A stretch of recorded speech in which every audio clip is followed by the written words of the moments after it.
Hey guys, welcome back to Waters Family Homestead. Well, my voice is slowly coming back. I just turned the sprinkler off down here about 5-10 minutes ago. I've got the 2 rows of potatoes planted, and I know it's hard to tell on here, but there's a little bit mounded up here and here. And that's where I planted the potatoes, and I can't tell if they're coming up or not. I may have planted them too deep, I don't know. But boy, I sure can't plant the rows straight.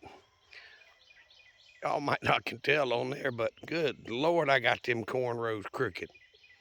Down at that end, they're about close to 4 feet apart. I got down here and I'm, foot and a half, 2 feet apart. I ain't gonna be able to run the tiller down between them like I wanted to, but I can run it down each side. I only did 2 rows of corn, 2 rows of potatoes.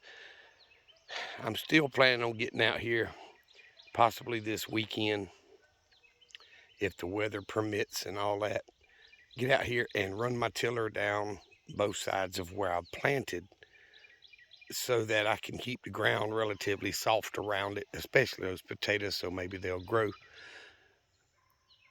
Over the years, when I have planted a garden down here, this ground gets so dry and so hard, sweet potatoes wouldn't grow. They'd stay about the size of your pinky finger round, and they'd, big ball of them where they twisted around each other and stuff. So they just wouldn't grow. The ground was too hard. So I'm gonna try tilling down beside each where I planted them to see if that'll help it this time. But I don't know. I may end up having to do potatoes, all types of potatoes, in raised beds only. But either way, my corn's sticking up. I know some of that's 4 inches tall or so, and it's only a week old. So potatoes are a couple weeks. The corn's only a week, so we'll see. Take a look at them pear trees, man. I butchered them way down. And I know, wrong time of year, but I had to get that fire blight off of it. And ever since I cut all the limbs off, if it had a dead looking leaf or whatever on there, I cut it off. So I just pruned these things way, way back. And it's still got some new growth coming out over on some of it, but I'm hoping I got rid of the fire blight and threw all the limbs over the fence back there. I don't know. I know it wasn't the right time of year, but I had to do something with it to try to save the trees. So I've had all the chickens out since I got home this afternoon.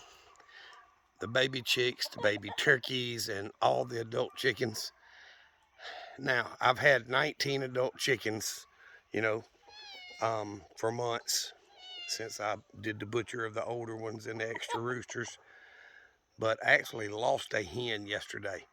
She had been moping around for 2 or 3 days, like she might have been egg bound. A lot of times a hen will get to where she's having trouble passing an egg or whatever, and it'll take her a day or two, and eventually she'll lay that egg, and usually, and then be right back to herself the next day. Well, this one yesterday was moving around a little bit. She's been kind of lethargic for 3 or 4 days, and she moved around a little bit yesterday when I was out here. But she'd come out of the pen and come sit by the fence out here. Over here, she'd sit right by the fence and just sit there. And she'd go over there and just sit there. She ended up going in and sitting in front of the laying box. So I picked her up and set her in the laying box, thinking, well, that'll be a little bit more comfortable for her. And if she manages to pass the egg, she'd be in the right spot.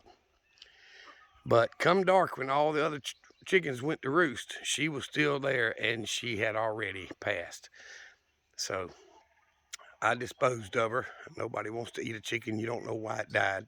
But none of my other chickens seem to be affected. So I'm thinking it was just an egg-bound hen that had trouble passing an egg, and that's what I got. So, but either way, so now I'm down to 18 adults and 15 baby chickens. It's 12 baby chickens and 3 baby turkeys. So we'll see. That's still a lot of chickens once they're all full grown.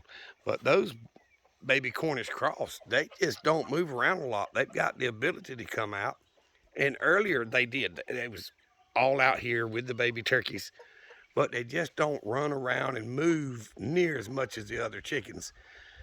So, you know, when I bought them, it said that they were bred to be a cross between a meat chicken and a layer. So they're supposed to lay eggs, maybe not as good as some of these other breeds, but man, these chickens are just, and I got a buddy, his dad's got some, he said, them chickens get big. So we shall see. I'm hoping the babies go back to their pen when the others go to roost. I don't, Blue Orpington just picked on one. We'll see how that works out. Look at there. I'll go in there and thump her in the head. Put a stop to that mess.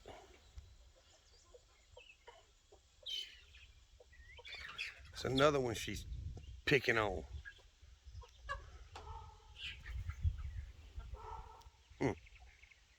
I go in there and pick up one of them T-posts and pop her in the back of the head. I'll knock that meanness out of her. It's the first time I've seen any of the adult hens pick at the babies, so.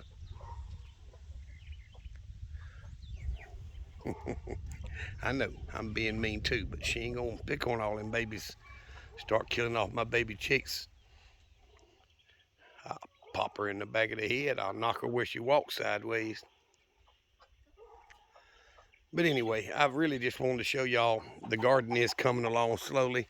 I have pruned those pear trees to try to get rid of the fire blight. The fig tree, the big one's doing really well back there. The blueberry bushes are doing well. And of course, I've got the cattle panel door there closed because I didn't want them down there when I was pruning that tree, those trees, and picking up all the limbs and stuff. So I'm gonna go in there and cut grass again and finish getting that wire out before I open that gate back up where they can go back down there. I'm gonna get off here. I'm gonna go in there and I'm gonna teach that Blue Orpington a lesson about picking on smaller than her. Y'all remember what I always tell you. Jesus loves you, and so do I. Y'all be safe. Be prepared. Thanks for watching.